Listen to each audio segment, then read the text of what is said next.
Hello, everybody. Very warm welcome to Amazing You podcast and YouTube channels. If you are new, welcome to the channel. Really happy to have you here. And for those who've been watching for the past 4 years, welcome again. And thank you for watching, sharing, and subscribing, and for being here every week. I really appreciate you. So, this is the channel where stories of resilience, triumph, and unwavering hope come to life. And in each episode, we are going to dive into the inspiring journey of individuals who have faced the toughest challenges heads on and emerged victorious. Our aim is to be a beacon of hope and inspiration, offering a guiding light to any one of you who is going through difficult times, whether you are facing health challenges, professional setbacks, or personal struggles. This channel is dedicated to uplifting your spirit and showing you that even in the darkest moments, there is a path to hope and triumph. So join us, everybody, as we share powerful stories that transcend adversity, reminding you that resilience is a force within us all. So please be prepared to be inspired and to find the strength to navigate life challenges. I am your host. My name is Dr. Rani Thanacoody. I am a clinical hypnotherapist, Mars Venus life and relationship coach, breathwork coach, astrologer, tarot reader, life force compassion practitioner, and past life regression practitioner. And today, I am very, very excited to introduce you to my special guest. I was just on her podcast a few minutes ago, and now she's here with us on our Amazing You podcast. Her name is Martha Glory Kartaoui. She's a resilient cult survivor turned into an influential leader in the wellness industry. Martha is the owner of PIC Wellness, LLC, and she's also the creator of Trauma X, a community of trauma healing. And Martha empowers others to achieve holistic health in mind, body, and spirit. And Martha is also an Amazon best-selling international author. She's a dynamic speaker, a trauma-informed coach, and the TV host of Let Glory Shine. And she's also an event and workshop facilitator. Martha, warm welcome to Amazing You. Thank you so much, Dr. Rani, for having me on your platform. I'm just enamored listening and watching you speak. Thank you so much. I am very honored for you to be on my podcast too. It's such a deep connection we had since the day we met, and I'm very, very grateful to John Emery for introducing and connecting us to each other. And it's like, as we were talking before, that when we are ready, the synchronicity, we meet the right people at the right time, and it happens. Divine connections, divine connections. Yes, 100%, 100%. Martha, you are the second person that I met recently who has been a survivor from a cult. And it is such a very traumatic experience. And I would like you to share your story briefly to the audience, because some people might not know what you've been through. So I think it would help them a lot so that they know how your life was and how your life has been transformed to you now helping so many people around the world. Yeah, thank you, Dr. Rani. So, yes, I was born and raised in a religious cult. And the first 26 years of my life, I experienced lots of trauma: physical, sexual, emotional, spiritual, verbal, you name it. I had those experiences within the cult. when I then escaped at age 26, I had all of this trauma, but I wanted to run as far away from it as possible. So within the confines of the cult, we were isolated, manipulated, brainwashed, programmed for, certain belief systems. And so when I finally escape, I have no tools. I have no identity. I have no self-awareness, no self-love, no self-understanding.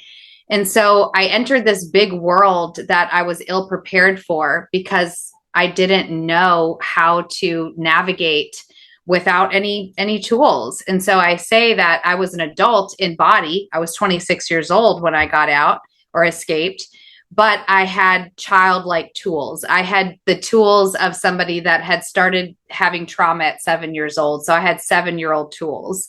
And so this big crazy world I was not prepared for. And so I continued to cyclically create trauma in my life because I didn't know how to navigate the world. And so that's the very acorn version. I can go deeper into the cult experience if you'd like, or I could go deeper into the healing experience, depending on where you would like to take the show. Yes, thank you so much for sharing that, Martha. I would love for you to tell us more about the cult experience as well as the healing journey, because for me, I didn't know much about cult. When the only time I heard about it, I was, I think, very young, and it made a big issue around the world, the Waco cult.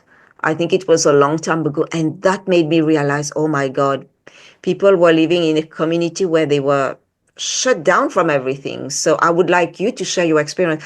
What made you decide to leave, and having no tools, how did you adapt in the outside world? Because this was like being sent in the unknown. So tell us more. I would love to know, Martha, please.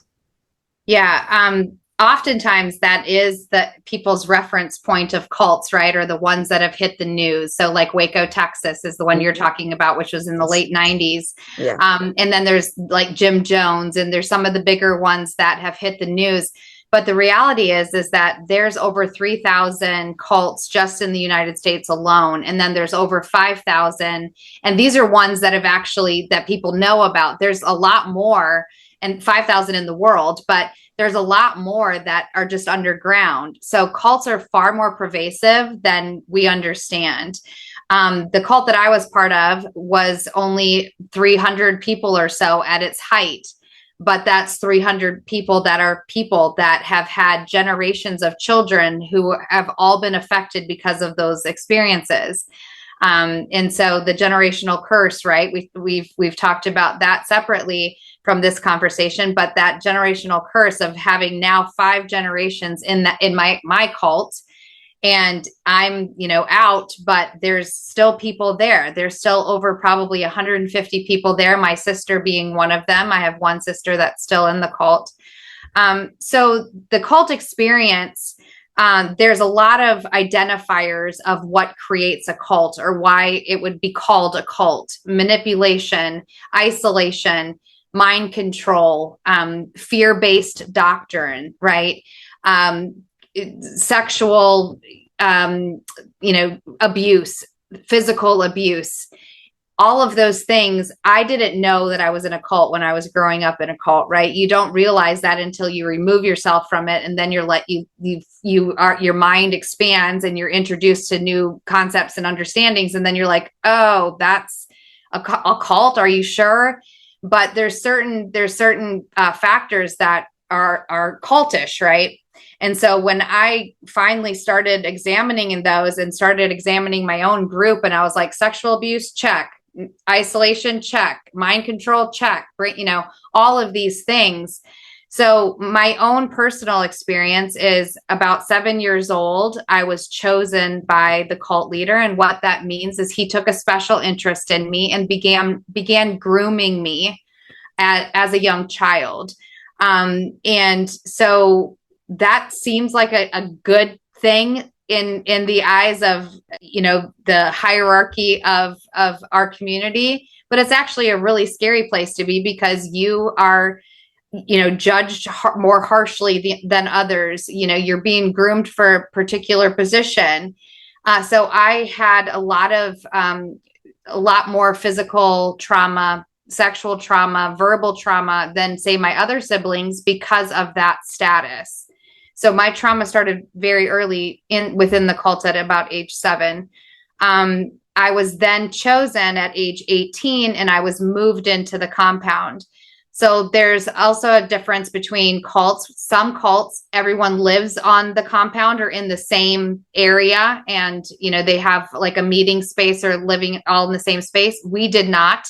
There was a large compound that we met at every weekend, Friday, Saturday, and Sunday, but we all had our own individual homes and we commuted to the compound every weekend. So we spent our weekends together in the compound, but then everybody went home and we lived in our own separate homes with our parents. But at age 18, I was taken from my parents and I was moved into the compound. And I spent 18 to 26 in the compound with the cult leader and other young adults or children that were chosen as well. So during that 8 years, that was where most of my really deep trauma happened. I was starved for 5 months. I was beaten and bones broken, no medical attention. He was really intentionally trying to break my spirit because I was very rebellious. That's the way God created me, is to speak up, and and he did not like that he couldn't break me. And so I would get beat, relentlessly for that. The starving was because he said that I was defiled because I had arrived to the compound, and he said I was fat and ugly and defiled because of the experiences that I had had as a teenager. Before I moved into the compound, boys and smoking cigarettes and experiencing alcohol and drugs. And so he tried to break my spirit by starving me, and literally starving me. So for 5 months, all I drank was 1 gallon of Tang a day. And if you know what Tang is, it's basically like an orange Kool-Aid. And that's what I drank for 5 months. And that was no food. Like on 3 or 4 different occasions, I had a leaf off of an iceberg lettuce, and that was it. So he was literally trying to starve me into submission, and my spirit could not be broken, and he hated that. So 8 years of just severe abuse. And then when I finally made the choice to leave, it wasn't because I was fed up. It wasn't because I was choosing something different. It was because I had found my sister, one of my biological sisters, on the internet, who had separated herself from the cult many years before. And her and I started communicating, and I found out that she was pregnant with her first child. And that was a light switch moment for me, or an aha moment for me, where I realized that I did not want for this child to be born without her auntie. I had grown up my entire life with no extended family because we weren't allowed extended family in the cult. So I didn't know my aunts or uncles. I didn't know my grandparents. I didn't know any of my extended family. And something rose up inside of me and said, I don't want this child to be born without her auntie. I want to be there for this child. And that was the moment that I gained the courage to say, and not to choose myself, because I didn't know how to do that yet, but I chose this unborn baby. I chose that. My courage came from knowing that I wanted to be with my sister for that child. And that's what gave me the strength. That's what gave me the courage. That's what gave me the fortitude to say, come hell or high water, I'm going to escape from this compound, and I'm going to make it home to be with my sister before this baby is born. And so once that light switch was turned on, I couldn't, the spirit takes over from there. The soul takes over from there, and you find the courage, you find the fortitude. And so between the time I found out she was pregnant and the time I made it home, or made my escape, it was only 10 days and everything came together. I say that God rolled the red carpet out for me and just lined up everything in order to help me to escape the compound safely. And I made it home within a couple of weeks of that first phone call. I stayed in hiding for several months, but I made it home for that baby. And so I got to spend the majority of my sister's pregnancy with her. And then my beautiful niece was born, and I call her my reason, because she was the reason that I chose a different life and that I chose to escape. And now she's almost 20 years old, and so and she's still my reason. She's my reason that I continue to do all the things that I do now. Ah, thank you. Thank you for sharing that. I didn't know about your story in that much depth, Martha. It's really mind-blowing what you've been through. It's really a lot of trauma. And how did you now heal from all this trauma? What was some of the things that you did to heal your body, your mind, and your soul? It's it's been a lot on you. Yeah. Yeah, it's been a long journey over the last, so I've been out of the cult over 20 years now, about 20 and a half years. But the last 14 years, I've really dedicated myself to my healing journey. And the healing journey started because my physical body was falling apart. My trauma was catching up to me, and I didn't know that and understand that, but I was having a physical manifestation of a very internal problem with all the trauma that I had been through, and I was trying to run from, right? Like I never wanted to think about the cult again. I never wanted to think about the abuse again. I just wanted to start over a new life, and I just wanted to forget it ever happened. Well, unfortunately, our bodies don't forget, our minds don't forget, our spirits don't forget. You have to eventually deal with that. So how I began my healing journey is my physical body was falling apart. I had migraines, daily migraines. I had chronic back pain, neck pain, gastrointestinal issues, fibromyalgia, PTSD, complex PTSD. I just kept getting all of these diagnoses from mainstream Western medicine. I'd go specialist to specialist to specialist, and everybody just wanted to give me a pill, or everybody just wanted to, like give me a label or give me a diagnosis, but nobody was looking at me from a whole picture and saying, what has Martha been through that has brought her to this place at only 30 some years of age, right? Why is her physical body literally shutting down on her? And so nobody saw that. And so I was in a continuing education class, and the concept was given to me through a somatics class of trauma being stored on a cellular level in our bodies with the book Body Keeps the Score. And all the bells and whistles just started going off in my head. And I was like, that's me. That's what's wrong with me. Like all of these other diagnoses, I was like, that's me. And so that began the intentional healing journey. But I had to become my own advocate. I had to be like, if nobody is going to figure this out with me, I'm going to have to figure it out. So I started seeking out holistic medicines like hypnotherapy, like craniosacral therapy, biofeedback, neurofeedback, EMDR, all of Reiki, all of these alternative medicines that insurance and Western medicine doesn't talk about. Inner child work, cognitive therapy, all of these other modalities that help me to go inward, to help me to reclaim my own identity, to be able to get the tools to be able to navigate all of this outward, all the outward pain that I had been through and the outward trauma. I had to heal her first, the little girl. I had to go back and I had to save her, and I had to heal her, and I had to grow with her. And it's been a very long and arduous but beautiful journey. It's been a lot of hard work, but it's been a beautiful journey of reclaiming my identity and getting and discovering who I am and who God's created me to be.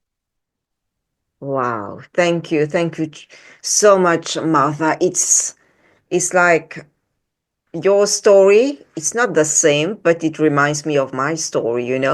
And when you talk about how much your body was failing at some point, it was like the body is the most powerful, is the most powerful computer that ever exists on earth, our body, because it will give us signal.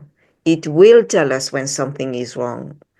It's not about running and getting a pill, like you said, to swallow. It won't stop because I had so many people telling me I've been swallowing pill for the depression, and it's not going away.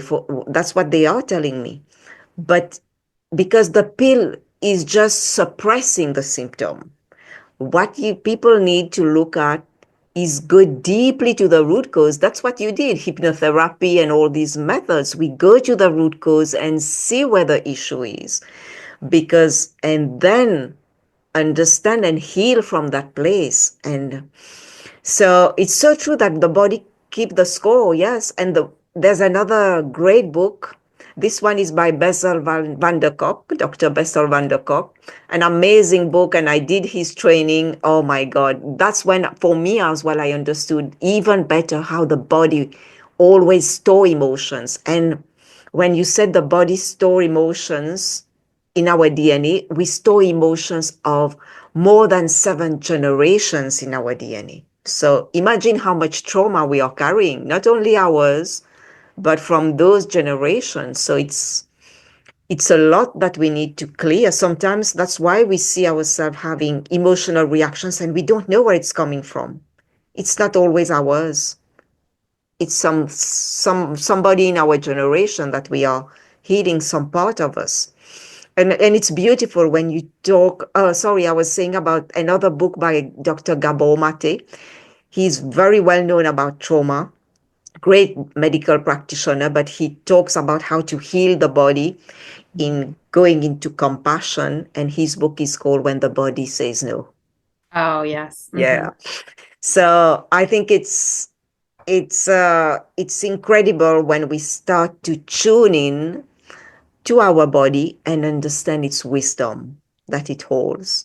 It holds everything that we are looking for in the outside. And I've got a book that I've been reading by Deborah King, and it said, You are your own shaman. And we are, and you are your own shaman. You know, you didn't swallow pills to heal you, but you started to look within. Yeah. And when you dive into all these modalities, you rediscovered your true self. You connected the fragmented pieces of you, of that little child, you know, and you become whole again. And that's how you are now. You are whole, you are beautiful, and you are shining. And I am I am very, very happy to see that, because you are a testimonial of somebody who's done the work. So for everybody who is watching and listening, you can heal as well. You can heal yourself by going within. Yeah. So thank you. Thank you so much, Martha. And what are some, I like to ask that to every speaker, every one of my guests, because I want the audience to know that you need to cultivate in your life some daily practice to keep you healthy, to keep your body, mind, and soul, like, to bring back the wholeness. You have to do it. So what is it, Martha, that you do on a daily basis as a self-care routine for yourself? Yeah, I love this question because these practices have become who I am because they feed me, right? I have to take care of and be the best steward possible of me, right? There is nobody that can take care of me like I have to take care of me, because that's the biggest investment that I can make is in myself. And so I have to practice the same tools that I tell my clients. I'm a coach, and so I have to practice those same tools. And so some of the ones that I use every single day are, first and foremost, is prayer. I have a personal relationship with my creator, and my prayer life is it. I start every single day with prayer and I end every single day with prayer. And it's argued that I have a prayer all through the day as well, because I am in tune with and in alignment with my creator, and with that personal relationship is my most important relationship in my life. And then I'm my second most important relationship in my life, right? So my prayer life is the bookends of my day. Next is gratitude. When you take the time to be grateful for the things that are around you, that you are doing, that you see, that you hear, that you taste, that you smell, everything is more vibrant. Everything is more beautiful, right? When you don't take those things for granted. I think as a culture, we take so much for granted. We take for granted that we have hot water when we turn on the faucet. I've been to lots of third world countries that don't have that luxury of having hot or cold water, right? And so I try to be very intentional about my gratitude practice and being grateful for the things that we all take for granted. And everything just feels better when you have gratitude surrounding that, right? The next thing is I have to have movement. So I love yoga. I do yoga almost every single day. If I don't do yoga, then I'm doing some other kind of movement, strengthening or cardio. I have to move, and I love to walk. I'm a walker. I need movement for my physical body, but it's also an expression of the state of my mental being as well. If I'm walking, that helps me to not get stuck in the rat race of whatever's going on with my day. That 20 minutes that I'm walking, I get to be outside. I get to hear the birds. I get to feel the sunshine. It's just a thing that allows me to be present. And I don't have to be in the rat race of all the things that I'm doing, because I'm busy. We all find, we're all busy. But for me, making that time to walk, to do yoga, to find time to take care of my physical body is a responsibility to me. I have to have that. That's a responsibility to take care of and steward my physical body, my emotional, spiritual. That's the most important responsibility that I have. So those are the top three things that I do.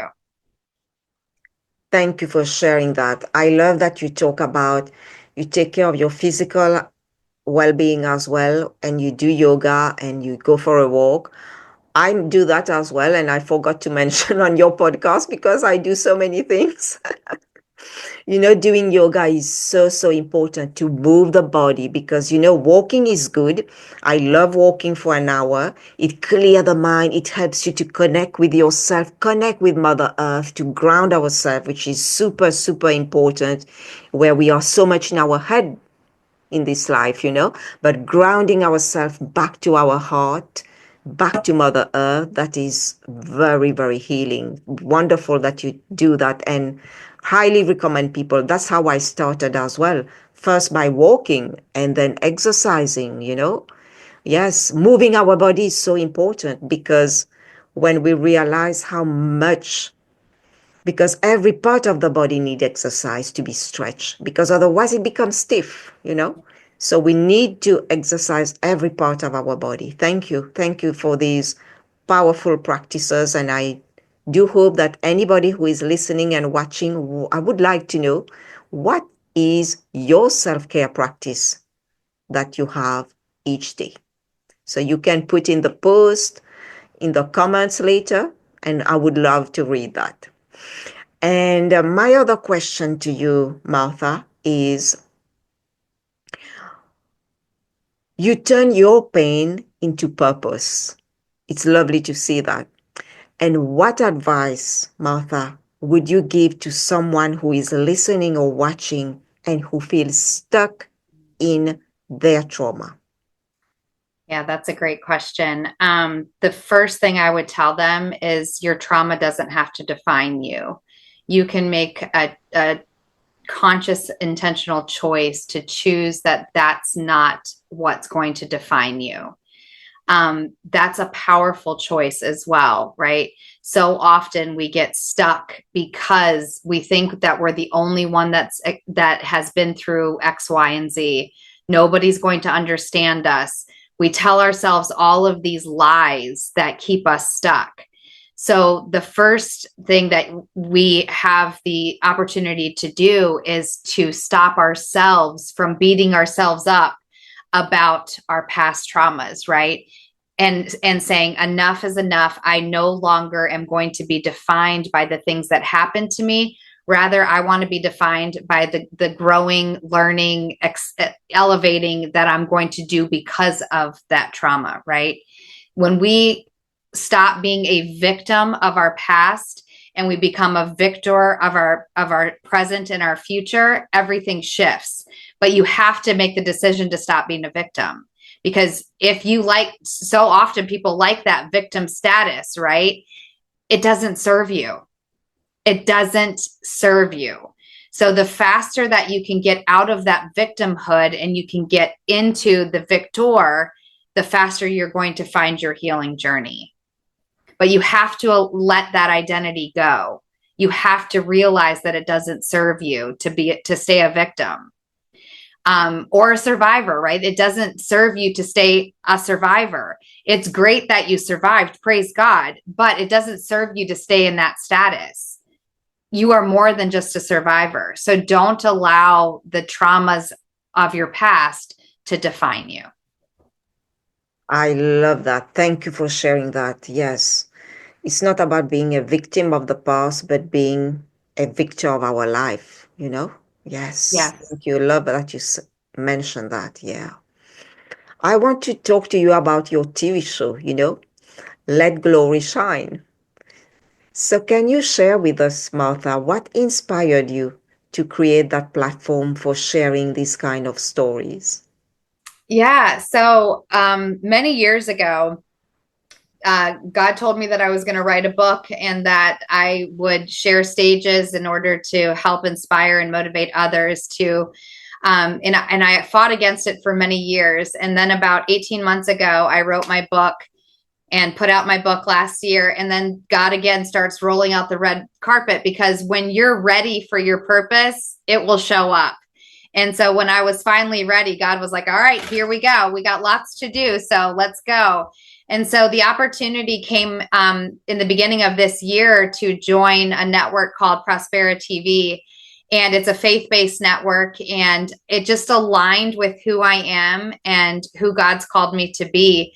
And so I had to go all in. It was an opportunity that I just was like, okay, this is a new place that God's taking me. I prayed about it and it was an affirmative. And so I was like, okay, it's time for me to go all in. And it's been such a blessing to me personally, but for so many others. I get comments every single week that somebody resonates with my guest or something that I share, and they thank me and reach out to me. And I just feel so blessed to have a platform that highlights other people's journeys and their healing, but also it helps others to feel less alone in their pain, but it also gives them permission to start to begin their own healing journey or to begin speaking about what they've experienced, right? And I love that when somebody finds permission because of something that I or my guest have shared. What a gift. And so I feel so blessed to get to have this platform and to get to interview guests like you and so many others, because bringing light into all these dark spaces is why we're here. Thank you. Thank you, Martha. That is so true. That is so true. And would you like to share with us briefly about your book and tell us a bit more about it? Sure. So my book is called Glory Going All In, Cult Survivor to Courageous Warrior, and it's on Amazon. And it is a 3-part story. It's my cult experience, it's my healing journey, and then it's my coaching principles that I use to coach my clients now. And so it's a book about my life. It's a book about my experiences. It's a book about it's real and raw and authentic. But it's also people tell me all the time, thank God for the end part where we get to celebrate the healing and all the things, because the first half is really heavy because it's my real life. It's the things that I've experienced. And then it's the overcoming, it's the healing, it's the finding my faith, finding my voice, finding my identity, and then how I get to help others.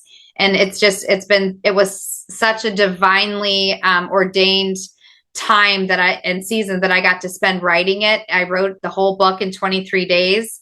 And because again, when you're ready, the red carpet will be rolled out, and God was my ghostwriter, and we just did it. It was amazing. It was such a fun experience. And now it's part of my legacy. I'm writing 2 more books now. Those books are coming more slowly because I have a lot of other things going on in my life right now. But when it's the right time, those books will come together as well. Oh, that's fantastic. And congratulations for your show and Thank for your you. book and for the books that are coming as well, Martha. And we are coming to a close. I've got still so many questions. I'll keep it for another time. There's so much to ask you and so lovely talking to you. And before my last question is, what final words would you like to share with the audience before we finish today? What I would like to share is you are valuable. You are valuable, regardless of what you've been through, regardless of where you are right now, and how you see yourself or who you see yourself as. Just know that you are valuable. You're valuable to God. You're valuable to your family, to your friends, and you're valuable to me. And often I tell my clients that I wish that you could see yourself through my eyes, because I see you. I see who you are, who you're meant to be, just as God does. And if you could see yourself the way that I do, you would know just how valuable you are. So hang on and just know that you are valuable. Thank you so much. That's really beautiful, to value ourselves, because we don't value ourselves enough. We value everything else outside, but we forget ourselves. So thank you. And my last question, Martha, where can our viewers and listeners find out more about your work and possibly connect with you? So social media is the best place to connect with me, on either Facebook, Instagram, or TikTok, or my Trauma X website. I'm pretty accessible. Fantastic. Thank you for sharing. And the link will appear below. We'll put some of your website and web link below. And it's been a wonderful time with you, Martha. I have enjoyed every moment of this conversation with you, knowing a bit more about your story. And I would like to say huge thank you for taking your time to be here to talk to the audience. I would like to wish you a lot of success in every endeavor moving forward. And to the audience, I would like to say thank you for watching, sharing, and subscribing. And remember that you are amazing. You have always been amazing, and you always will be amazing. Thank you, everybody, and bye-bye.